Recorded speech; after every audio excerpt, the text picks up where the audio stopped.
بسم اللہ الرحمن الرحیم فاسألوا اہل الذکر ان کنتم لا تعلمون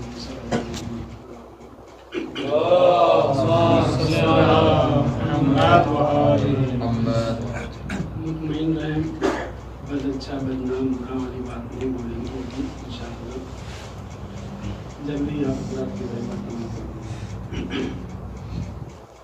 آیت کریمہ آپ کے پیش نظر ہے، ارشاد پروردگار ہو رہا ہے کہ اہل ذکر سے سوال کرو اگر تم نہیں جانتے۔ یہ آیت کریمہ قرآن مجید میں دو جگہ آئی ہے، تھوڑے سے حرف واو اور فا کے فرق کے ساتھ۔ سورہ نحل میں بھی اللہ نے اس آیت ہمارے ذہن میں اٹھے، چاہے وہ منطقی سوال ہو، فلسفی سوال ہو، ادبی سوال ہو، تاریخی سوال ہو، معرفتی سوال ہو، کسی بھی حوالے سے سوال ہو، زمین کا سوال ہو، آسمان کا سوال ہو، کچھ بھی تمہیں پوچھنا ہو تو اہل ذکر سے سوال کرو۔ مصادیق بھلے ہی مدعین لوگ، مفسرین لوگ مختلف لوگوں کو بیان کریں، لیکن ہم نے دیکھا کہ جب بھی سائل نے، سوال کرنے والوں نے سوال کیا تو بغلیں جھانکی گئی، دوسروں سے چندہ مانگا گیا۔ سوالات کے جواب دینے کے بجائے بغلیں جھانکی گئیں اور کہا گیا علیک بہذا الرجل، علیک بہذا الغلام۔ مختلف جگہ پر جب بھی کوئی مشکل پیش آئی، جو اپنے آپ کو اہل ذکر کی جگہ، جو اپنے آپ کو مصداق اہل ذکر بتانا چاہتے تھے، سمجھانا چاہتے تھے، وہ سب کے سب خاموش ہو گئے اور ایسے کی طرف مراجعہ کرنے کا حکم دیا جس کا عنوان ہی حلال مشکلات ہے۔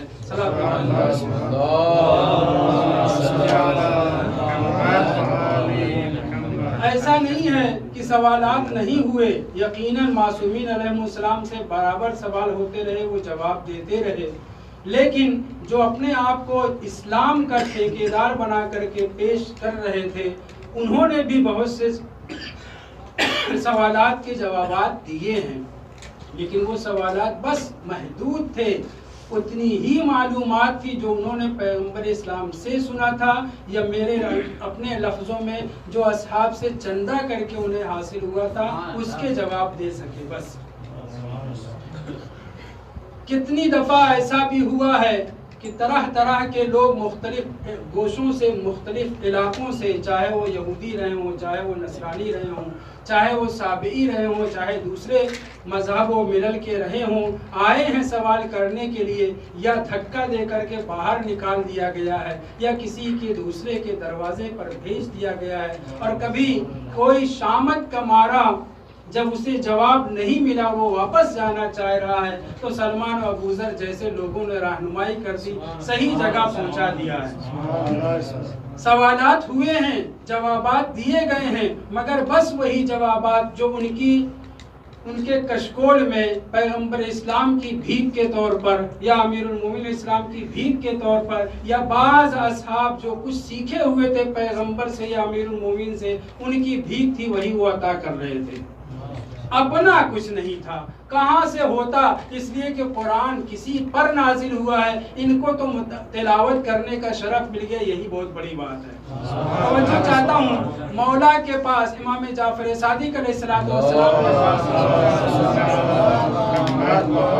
امام کے صحابی ہیں، نام بھلے ہی عجیب و غریب ہے لیکن چاہنے والوں میں سے ابو بکر حضرمی یہ کہتے ہیں کہ میں 5ویں امام کی خدمت میں حاضر تھا، 6ٹھے امام کے بھی صحابی ہیں، 5ویں امام کے بھی صحابی ہیں، میں امام کی خدمت میں حاضر تھا، کچھ دیر گفتگو ادھر ادھر کی چل رہی تھی کہ اتنے میں جناب کمیت ابن زید اسدی کے بھائی،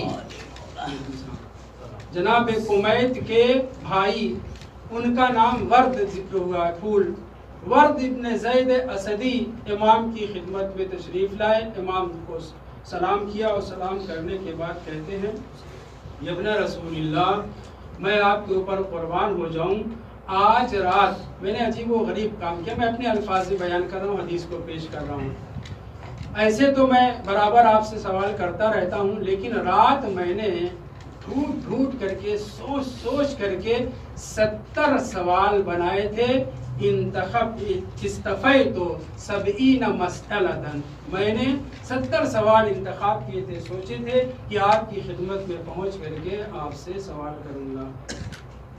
پھر پوچھنا چاہیے، کہتے ہیں، توجہ چاہتا ہوں، ہم آپ کے لیے یہ بہت مبتلا پہ ہیں، کہتے ہیں لیکن اے مولا آپ کی خدمت میں پہنچنے کے بعد پتہ نہیں کیا ہو گیا ہے، حالانکہ میں آپ سے بات کر رہا ہوں، کوئی ڈرنے کا مسئلہ نہیں ہے، پھر بھی آپ کی خدمت میں پہنچنے کے بعد اس وقت مجھے ان 70 سوالوں میں سے کوئی ایک بھی سوال یاد نہیں رہا۔ معصومین نے فرمایا ہے قید العلم بالکتابۃ، یہ حکم ہم آپ کے لیے صرف نہیں ہے، اصحاب ائمہ کے لیے بھی تھا۔ وہ ذہن میں انہوں نے بڑے اچھے اچھے سوالات بنائے، اپنے حساب سے سخت سوالات بنائے، چاہنے والے تھے ابو حنیفہ کی طرح سے امتحان لینے کے لیے نہیں بلکہ معلومات فراہم کرنے کے لیے سوال بنائے تھے، لیکن غلطی یہ کی تھی جو ہم طالب علم باز کرتے ہیں، جو سوچا ذہن میں مختلف سوالات، اسے قلم کو حرکت نہیں دی، کاغذ پہ اتارا نہیں، ذہن میں جیسے شاعر لوگ پہلے شعر کہتے ہیں اور ذہن میں بیٹھاتے ہیں اور پھر جب موقع ملتا ہے تو تھوڑا بہت لکھ لیتے ہیں یا سب لکھ لیتے ہیں۔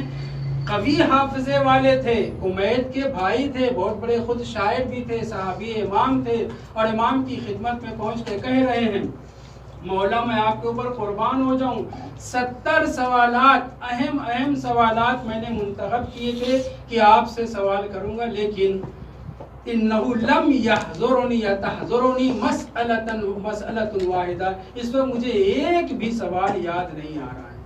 تو ہم آپ کی چونکہ مجلس ہے ایک طالب علم کے لیے، ایک عالم کے لیے، اس کے ایصال ثواب کی لہٰذا میں یہ بات بھی مناسب سمجھتا ہوں چھیڑنا، ہماری ذمہ داری جہاں حفظ کرنا ہے آیات کا، روایات کا اور بہت سے مطالب کا، وہاں اس میں سب بڑی ذمہ داری یہ ہے کہ ہم لکھتے رہیں، اس لیے کہ ایک فضیلت امیر المومنین علیہ السلام لکھنا ہو، ایک حدیث لکھنا ہو، ایک علم کا ایک پیراگراف، ایک چیز لکھنا ہو، وہ جب تک آثار باقی رہیں گے تب تک ہمارے نامہ اعمال میں اجر و ثواب لکھتا جاتا ہے۔ لہٰذا ہم آپ حفظ کرنے کے ساتھ، پڑھنے کے ساتھ لکھنا ضروری سمجھیں۔ چونکہ میں تھوڑا بہت لکھتا ہوں اس لیے آپ سے یہ گزارش کر رہا ہوں، ورنہ یہ جملہ بھی میں آپ سے نہ کہتا۔ صلاۃ محمد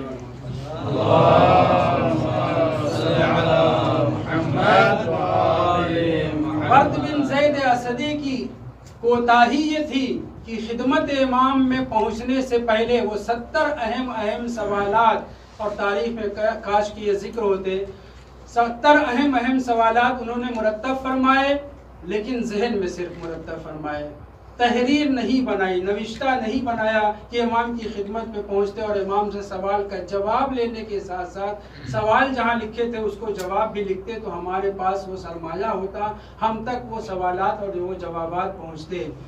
جب انہوں نے یہ کہا مولا اس وقت مجھے کوئی ایک بھی سوال نہیں آ رہا ہے یاد، تو امام نے جملہ دہرایا کہ اے ورد واقعاً تمہیں ایک بھی سوال یاد نہیں آ رہا ہے؟ جیسے ہی امام نے کہا کہ کیا تمہیں ایک بھی سوال یاد نہیں آ رہا ہے، ادھر یہ امام کا سوال کرنا تھا، بے علم امامت، بے اعجاز امامت کہیے، وہ کوئی گھبرا نہیں گئے تھے، امام سے بات کر رہے ہیں، بھول گئے تھے باقاعدہ۔ جیسے ہی امام نے کہا تمہیں ایک بھی سوال یاد نہیں آ رہا ہے، تو وہ کہنے قد حضر الان، مولا ہاں ایک سوال یاد آ گیا۔ جب امام نے تاکید سے کہا کہ تمہیں ایک بھی سوال نہیں یاد آ رہا ہے، تو جیسے ہی امام نے کہا، امام کا ادھر کہنا تھا کہ ورد کے ذہن میں ایک سوال ابھرا اور انہوں نے وہ سوال کیا، امام نے جواب دیا۔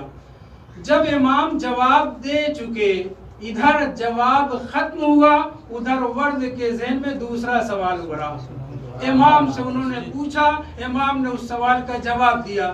جیسے ہی ادھر امام کا جواب ختم ہوا، ادھر ورد کے ذہن میں تیسرا سوال ابھرا، یہاں تک کہ انہوں نے پوچھا، امام نے جواب دیا، امام کا ادھر جواب ختم ہوا، ادھر چوتھا سوال، پانچواں سوال، چھٹا سوال، ساتواں سوال، یہاں تک کہ 70 سوال جو ذہن میں بیٹھائے ہوئے تھے، امام سے گفتگو کی برکت کہوں یا اعجاز امامت کہوں، سارے سوال یاد آ گئے اور سارے سوال کے جواب حاصل کر لیے۔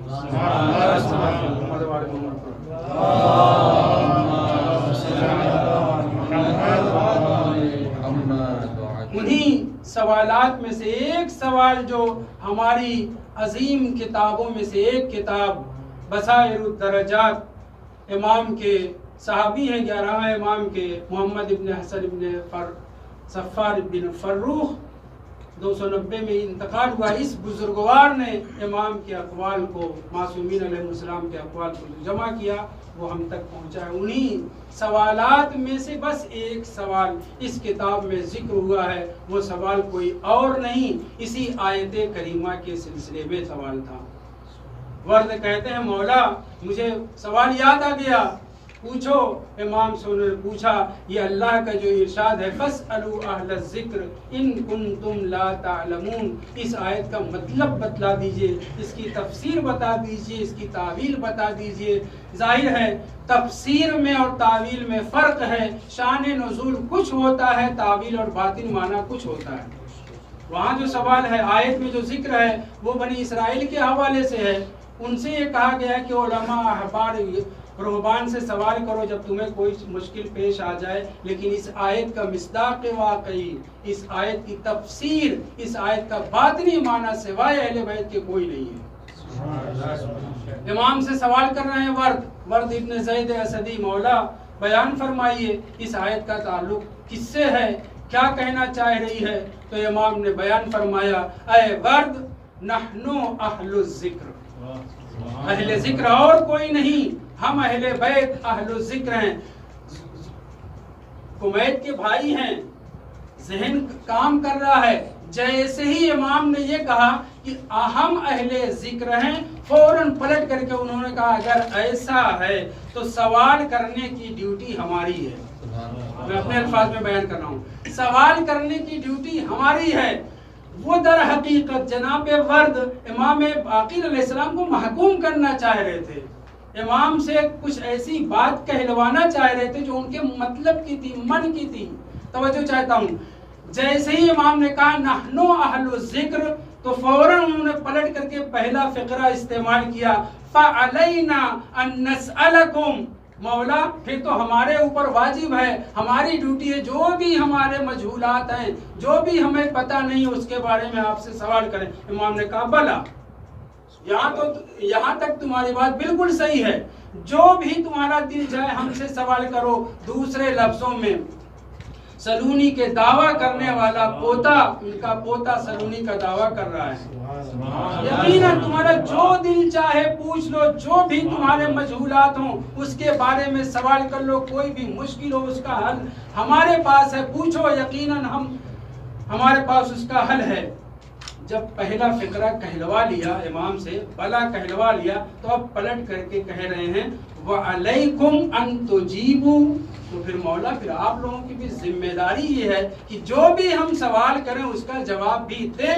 امام نے کہا ذَلِكَ إِلَيْنَا، نہیں یہ ہماری ڈیوٹی نہیں ہے کہ تمہارے ہر سوال کا ہم جواب دیں، ہر سوال کا جواب جانتے ہیں، ہر مشکل کا حل ہمارے پاس ہے، مگر یہ ہماری ڈیوٹی نہیں ہے کہ تم جو بھی سوال کرو اس کے سارے سوال کے جوابات بھی دیں۔ ذالک الینا، اللہ نے ہمیں اختیار دیا ہے، ہم دیکھیں گے سائل کے سوال کے لیے مصلحت ہے، جواب دیں یا نہ دیں۔ ممکن ہے تم لوگ سوال کرو، بے تکی باتیں پوچھو، ضروری نہیں ہے کہ ہم ہر سوال کا جواب دیں۔ ہماری ذمہ داری جہاں ضرورت ہے اللہ نے ہمیں اختیار دے رکھا ہے، جہاں مناسب ہوگا ہم وہاں جواب دیں گے، جیسی عقل رکھنے والے سوال کریں گے ویسا ہم اس کا جواب دیں گے۔ ذالک الینا، ہم مجبور نہیں ہیں، فاسألو، تمہاری ڈیوٹی ہے، فاسألو، سوال کرنا تمہاری ڈیوٹی ہے، لیکن آیت میں یہ نہیں کہا گیا ہے اہل ذکر کو جواب بھی دینا ہوگا۔ فَاسْأَلُوا أَهْلَ الذِّكْرِ إِن كُنتُمْ لَا تَعْلَمُونَ، نہیں جانتے تو اہل ذکر سے سوال کرو، یہ تمہاری ڈیوٹی ہے، تمہیں ہم سے پوچھنا ہے اور ہم بتلائیں گے۔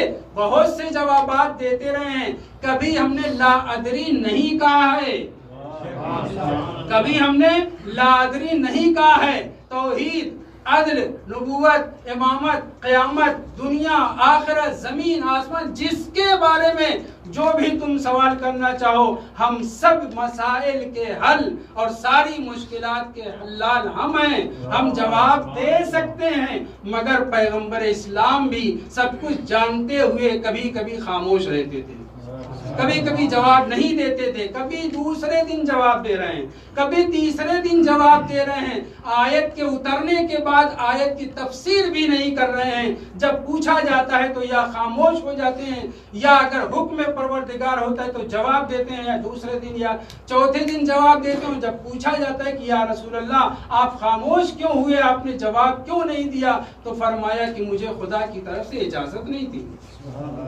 تمہارے ہر بے تکے سوال کا جواب میں نہیں دے سکتا ہوں، میری ڈیوٹی سوال کا جواب دینا ہے، مگر ہر سوال کا جواب نہیں۔ توجہ چاہتا ہوں، جناب ورد نے بس ایک سوال ان کا اس کتاب میں ذکر ہوا ہے، مجھے تلاش کے بعد اور نہیں ملا، انشاءاللہ اگر ملا تو کبھی اور تذکرہ کیا جائے گا۔ کاش وہ ایسے عظیم انسان کے 70 سوال محفوظ ہوتے، اور کیا کیا سوال انہوں نے کیے تھے، اور معصومین نے یعنی امام باقر علیہ السلام نے کیا جواب دیا ہے، وہ اگر محفوظ ہوتے تو ہمارے پاس ایک ذخیرہ ہوتا۔ بہت سے اصحاب نے بہت سے سوالات کیے ہیں، ہم تک پہنچے ہیں، لیکن ورد کا یہی ایک سوال اور جواب کتاب بصائر میں ذکر ہوا۔ صلی اللہ علیہ محمد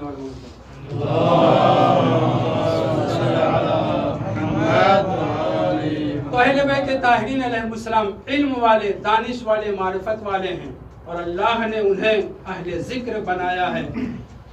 کوئی بھی دعوے دار اپنے آپ کو اہل ذکر نہیں کہہ سکتا، دعویٰ کرے گا تو پھنس جائے گا، جیسے باز نے سلونی کا دعویٰ کر کے اپنی ہی بے عزتی خراب کی ہے۔ بے خراب کی۔ صلاۃ محمد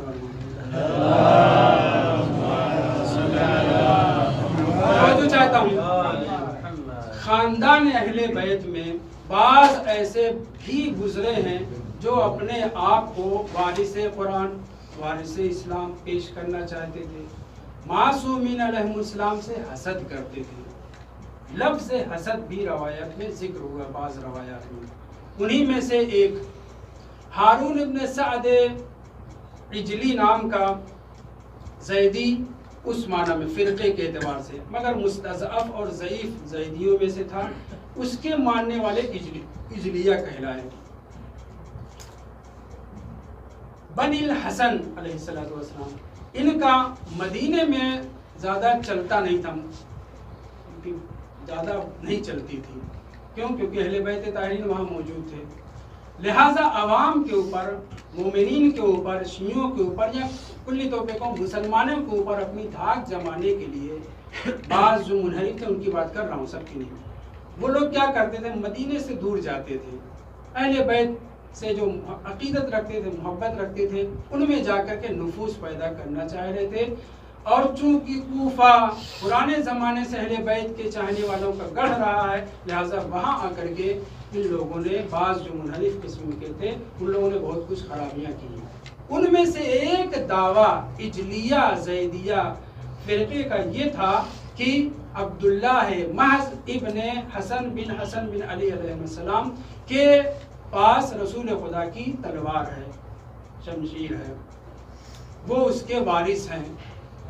یہ مشہور ہوا تو بات پہنچی مدینے میں، صحابی امام کی خدمت میں پہنچتا ہے اور کہتا ہے، اے فرزند رسول خدا، چھٹے امام سے زیدی لوگ یعنی جو منحرف گروہ ہے، ان میں جو اجلیہ ہیں، ان کا یہ کہنا ہے کہ بنی الحسن میں عبداللہ محض یعنی آپ کے رشتے کے اعتبار سے چچیرے بھائی ہوں گے، ان کے پاس رسول خدا کی تلوار ہے، اسلحہ ہے، سلاح بھی لفظ استعمال ہوا ہے، سیف بھی لفظ استعمال ہوا ہے۔ امام نے برجستہ فرمایا، جو آیا تھا اس سے کہا کہ جب تم ان لوگوں کا پیغام میرے پاس لائے تو میرا بھی پیغام ان لوگوں تک پہنچا دینا۔ کہا جی فرمائیے، کہا جا کے کہہ دینا کہ نہ تو عبداللہ محض نے اپنی دونوں آنکھ سے اس تلوار کو رسول خدا کی دیکھا ہے، نہ ایک آنکھ سے دیکھا ہے،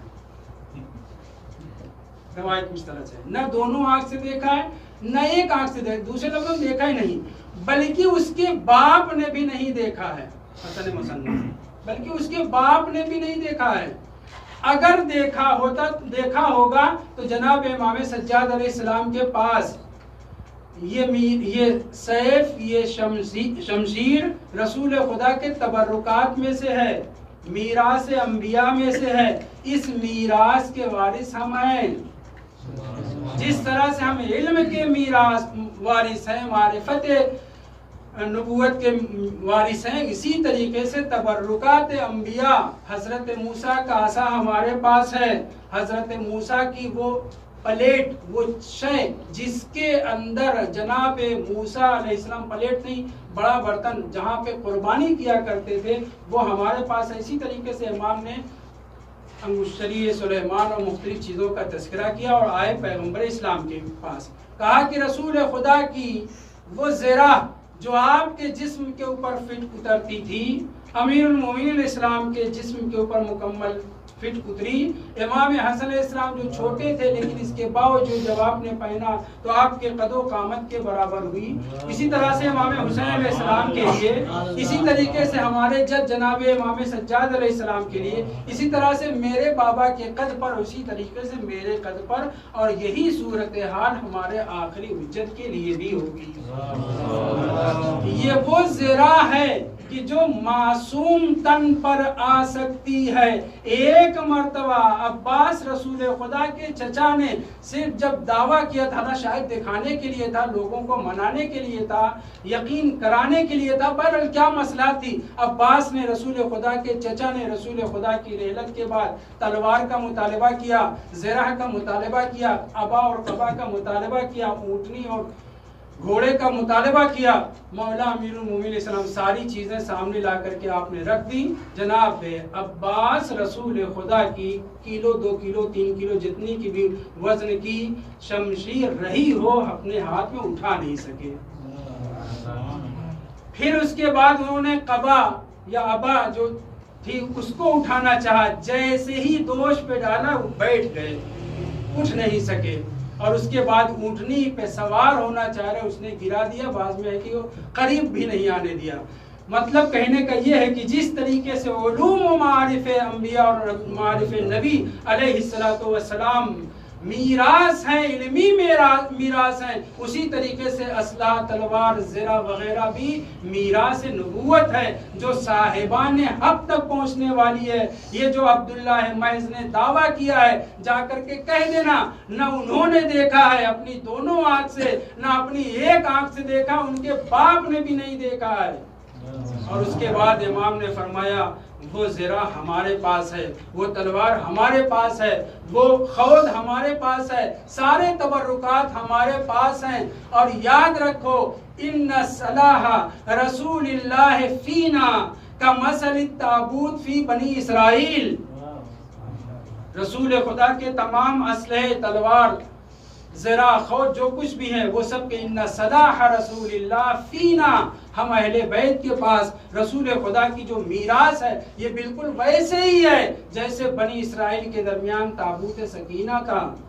تابوت سکینہ کا بہت سے فوائد تھے، جنگ میں آگے آگے رکھتے تھے، جیت جاتے تھے، مصیبت پریشانی آتی تھی اس تابوت سے مسح ہوتے تھے، شفا یاب ہو جاتے تھے، بہت سے مسائل ان کے حل ہوا کرتے تھے۔ اور یہ تابوت کوئی نہیں اٹھاتا تھا، فرشتے اٹھائے اٹھائے پھرتے تھے، لوگ دیکھ نہیں سکتے تھے، دیکھ رہے جیسے جنازہ بغیر جنازہ کی تشییع کرنے والوں کے چل رہا ہے۔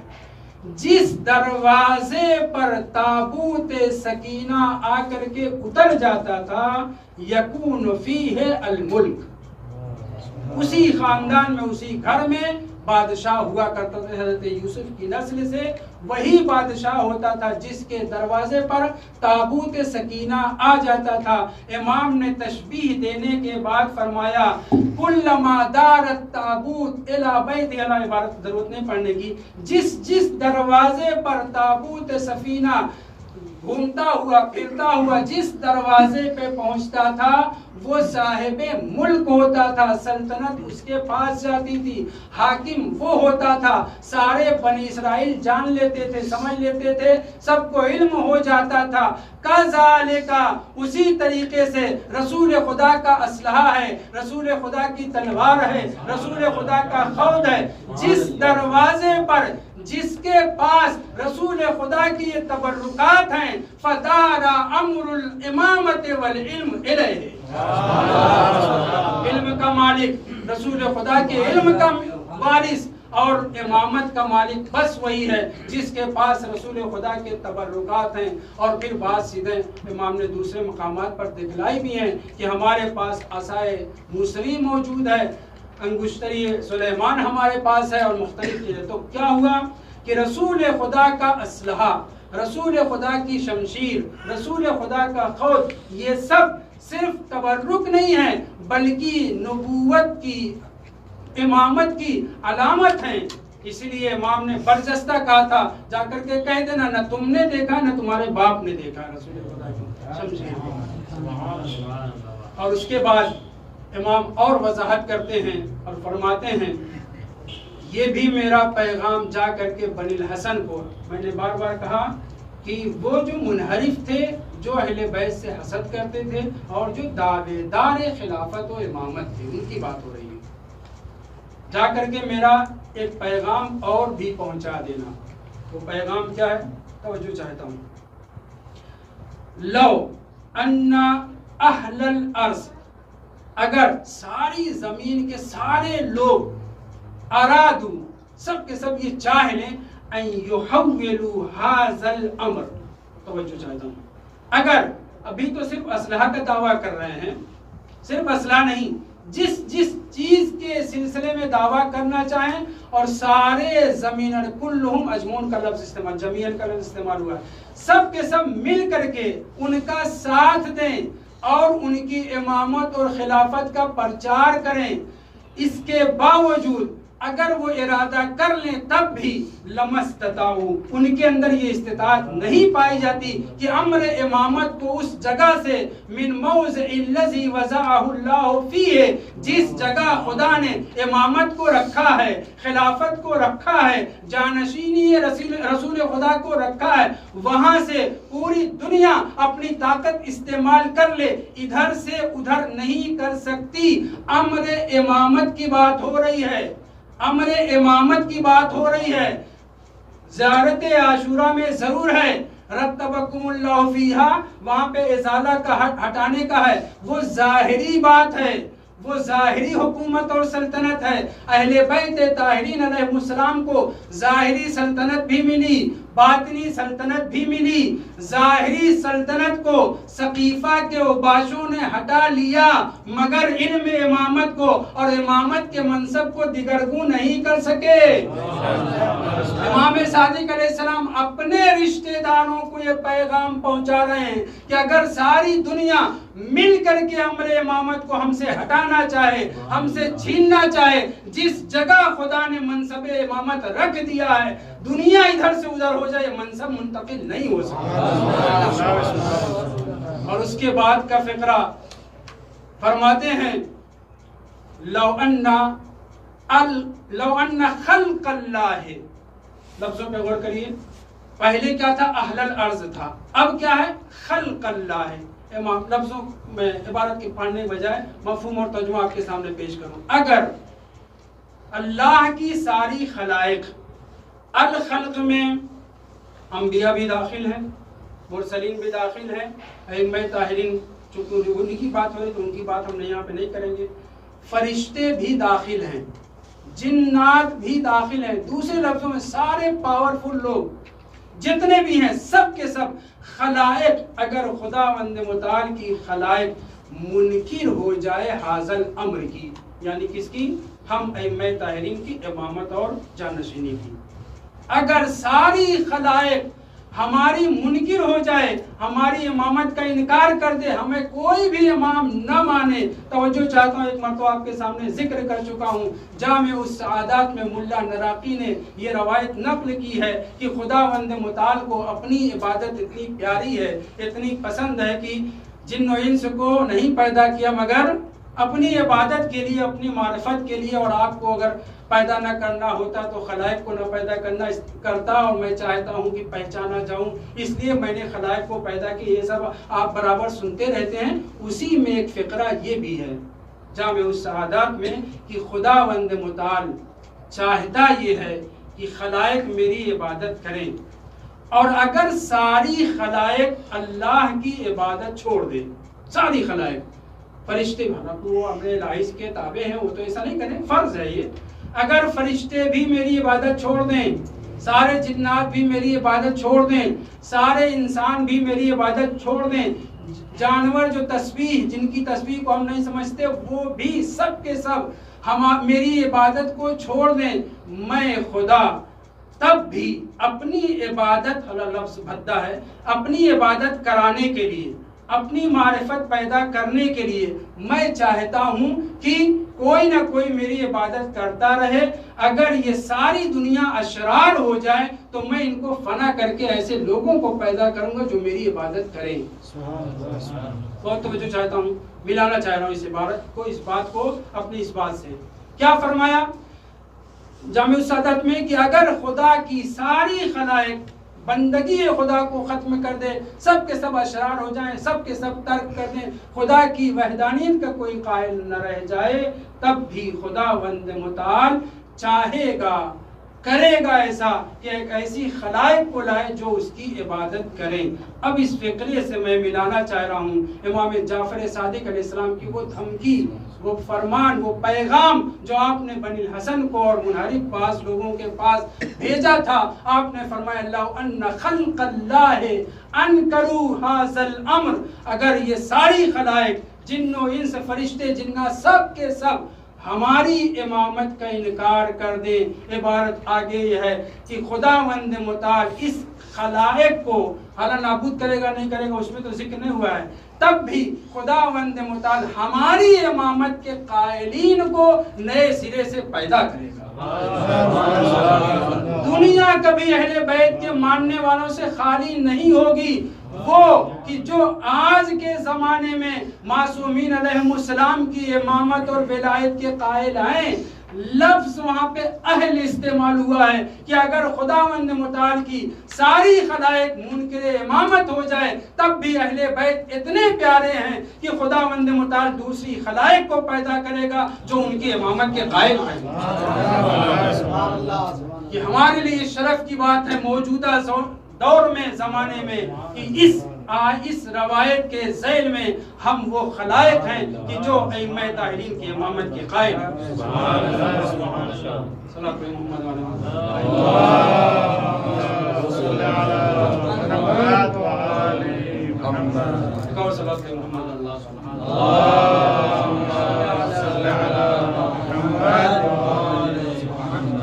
وارث علم و معرفت ہم ہیں، ہم سے سیکھو، ہم نے سب کو بتلایا ہے. بہت سی باتیں، بہت سی روایتیں ہیں، انشاءاللہ پھر کبھی. اسی آیت کے ذیل میں 60 روایت موجود ہے، 60 روایت جو یہ بیان کرتی ہے کہ اہل ذکر کون ہیں، اہل بیت طاہرین علیہ السلام. اگرچہ بعض دوسروں کی طرف اشارہ کیا گیا ہے، احبار و رہبان کو کہا گیا ہے، لیکن آج کے احبار و رہبان اپنے مذہب کے بارے میں نہیں جانتے تو ہمارے مذہب کے بارے میں. یہی بات نہیں، حتیٰ پیغمبر کے زمانے میں پیغمبر کی رسالت کے لیے، پیغمبر کی نبوت کے اقرار و تصدیق کے لیے اگر یہ جو کہا گیا آیت میں کہ احبار سے پوچھو، رہبان سے پوچھو، یہود اور نصارہ سے پوچھو، وہ صرف اس لیے تھا کہ ان کی کتابوں میں رسول اسلام کا نام، امیر المومنین کا نام، اہل بیت طاہرین کا نام آیا تھا. اس لیے کہا گیا کہ اگر تمہیں پتہ نہیں ہے تو ان سے پوچھو، تاکہ تمہیں حقیقت پتہ چل جائے کہ اس وقت خلائق میں سربراہدہ خلائق کون ہیں. بس ورنہ تفسیر کی کتابوں میں، تفسیر میں آپ اٹھا کر کے دیکھ سکتے ہیں، اسی آیت کے ذیل میں 60 روایتیں کل ملتی ہیں. کل میں نے کہتے ہیں کہ جو بیان کرتی ہے کہ اہل ذکر اور کوئی نہیں، ہم اہل بیت طاہرین ہیں. کیوں؟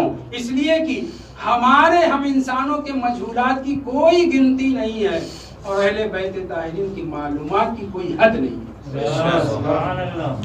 لوگوں نے پوچھا، جواب ملا، جواب دیتے رہے. اور ابھی توجہ چاہتا ہوں، اور ابھی ہمیں کیا معلوم ہے؟ کچھ بھی نہیں، بہت کم. ہم سے مراد انسانیت کی بات ہو رہی ہے.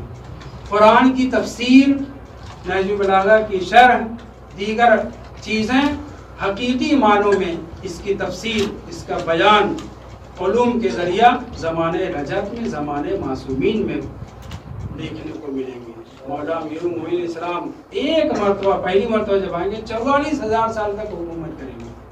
44,000 سال تک امام حسین اسلام کے بارے میں بیان کر چکا ہوں. ایک مرتبہ جبکہ صاحب القرات و رجات ہیں، واقعی طور پہ دیکھا جائے تو ہماری یہ زندگی، موجودہ زندگی کی کوئی حیثیت نہیں ہے. اصل زندگی ہماری اسی دنیا میں، اسی دھرتی کے اوپر واقعی زندگی جسے ہم زندگی کہہ سکیں، یہ تو ٹرائل ہے، وہ رجعت کے زمانے کی زندگی ہے جس میں ہر مومن کے ہزار ہزار بچے پیدا ہوں گے. تب کہیں اس دنیا سے امیر المومنین اسلام کے لیے متعدد مرتبہ آنے کا تذکرہ. کہنے کا مطلب یہ ہے کہ ہم فضائل اہل بیت چند کتابوں میں محدود ہیں. بدی بات ہے نا، بظاہر یہی ہے، چند کتابوں میں محدود ہے، چند جلدوں میں فضائل امیر المومنین علیہ السلام ہیں. یہی جو نقل ہوئے ہیں یہی ہم بیان نہیں کر پاتے. اصل فضائل، واقعی فضائل ہم اس وقت سنیں گے یا معصومین کی زبان سے یا ان کے بہترین شاگردوں کی زبان سے. یہ لفاظی نہیں عزیز ہو. آئیے کتاب الایقاظ من الحجت، میں اپنی بات ختم کر رہا ہوں، اور دیگر کتابیں جس میں زمانے رجعت، زمانے حضور ائمہ طاہرین کی جو بات کی گئی اس میں دیکھیے ابھی جو زندگی ہماری بہت برائے نام ہے.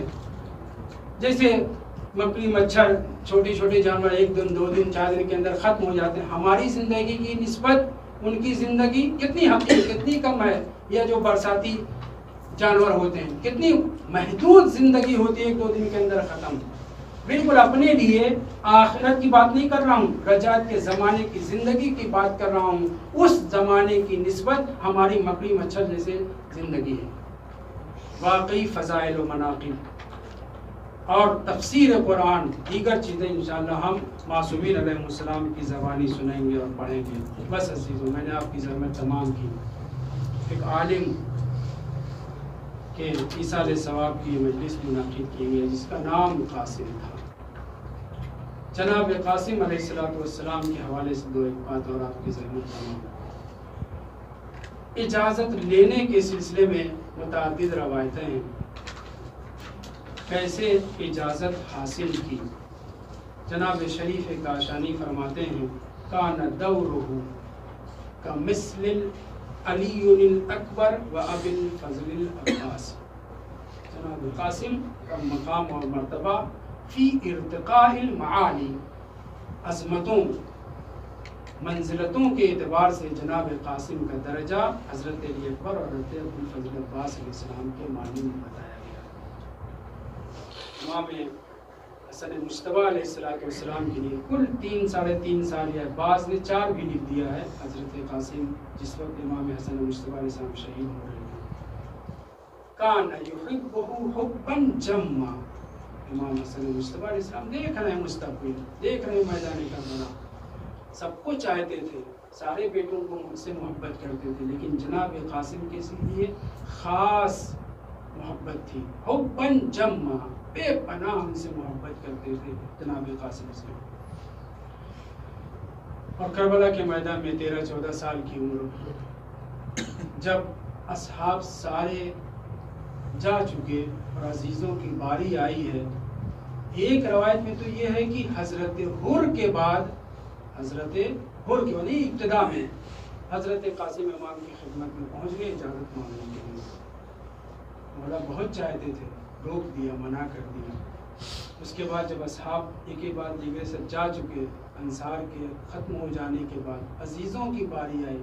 بار بار نہیں مل رہی ہے تو ایک مرتبہ مایوس ہو کر کے حتیٰ قدموں کو چوم چکے ہیں. مولا قدموں کے چومنے سے پہلے بہت سے اصحاب کو اجازت دے چکے، بہت سے عزیزوں کو اجازت دے چکے. جناب قاسم نے اپنی پوری طاقت لگا دی، قدموں کے چومنے کے بعد بھی اجازت نہیں ملی. پشت خیمہ پہ ایک قنات کے پاس بیٹھ کر کے اپنے سر کو اپنے زانوؤں پہ رکھا اور روتے جاتے ہیں کہ اتنے میں ایک چیز یاد آ گئی. یاد آتے ہی اپنے بازو سے تعویذ کو کھولا، تعویذ کو پڑھا، پڑھتے ہی مسکرا اٹھے، تیزی کے ساتھ چچا کی خدمت میں پہنچے. عزیزوں ساری بات نہیں، بس جلدی سے میں آپ کی زحمت ختم کر رہا ہوں. چچا کے پاس پہنچے، نوشتے کو چومنے کے بعد امام کے حوالے کیا. امام نے اپنے بھائی کی تحریر دیکھی, آنکھوں سے لگایا اور کہا اے قاسم یہ نوشتہ نہیں, تم اپنی موت کا پیغام لے کر آئے ہو. اور اس کے بعد روایت کہتی ہے امام کس قدر چاہتے تھے دونوں چچا بھتیجے, ایک تو رخصت کے وقت, دوسرے یہاں پہ بھی ذکر ہوا ہے, دونوں چچا بھتیجے ایک دوسرے کے گلے ملے, اتنا روئے کہ دونوں غش کھا کے گر پڑے. اور اس کے بعد جناب امام حسین علیہ السلام جناب قاسم کو تیار کرنا شروع کرتے ہیں. روایت کا فقرہ ہے شق اذیالہ.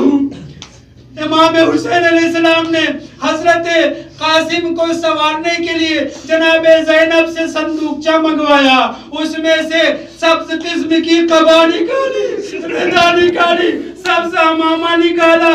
جناب قاسم کو سجانے کے بعد کہتے ہیں قاسم میرے آگے چند قدم آگے بڑھو چلو. حضرت قاسم چند قدم چلے, پھر قریب آئے, جیسے ہی قریب آئے پھر گلے سے لگا کر کے چچا بھتیجے اتنا روئے کہ غش کھا کر کے گرے. اس کے بعد جب غش سے افاقہ ہوا تو ایک مرتبہ امام حسین علیہ السلام نے جناب قاسم کے امامے کو ان کے سر سے اتارنے کے بعد اس کے دو حصے کیے. دو حصہ کرنے کے بعد جیسے مولا امیر المومنین جنگ میں امامے کے دو سرے کو اپنے کھادے پہ رکھتے تھے, اسی طریقے سے جناب قاسم کے امامے کا دو سرا سینے پہ لٹکایا. وَالْبَسَهُ ثَوْبَهُ بِصُورَةِ الْكَفَنِ, اور اس کے بعد لباس کو بصورت کفن, شکل کفن میں جناب قاسم کے زیب تن کیا. گویا امام اپنی زندگی میں دیکھ رہے ہیں کہ میرا یہ بھتیجا چند لمحوں کے بعد گھوڑوں کی ٹانگوں سے پامال ہو جائے گا, اسے کفن نہیں دیا جائے گا. سیعلم الذین ظلموا